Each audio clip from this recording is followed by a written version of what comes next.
for the simple reason that only in recent centuries has either the technology or the wealth existed to go to another continent to get slaves and transport them en masse across an ocean. People were enslaved because they were vulnerable, not because of how they looked. The peoples of the Balkans were enslaved by fellow Europeans, as well as by the peoples of the Middle East, for at least 6 centuries before the first African was brought to the Western Hemisphere.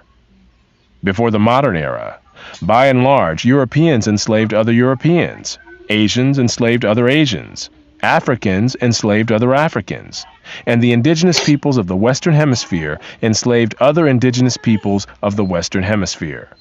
Slavery was not based on race, much less on theories about race.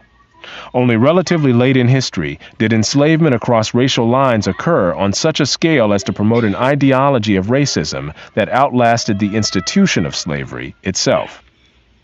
Hold up. Interesting. I can see where he's coming from with this, because there were enslavement within all different groups, all different race. So it can't be like as he's explaining it does not boil down to race.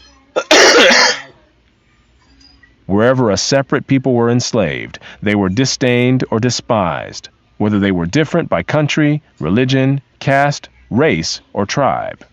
In East Africa, the Maasai were feared slave raiders, and other African tribes, either alone or in conjunction with Arabs, enslaved their more vulnerable neighbors. As late as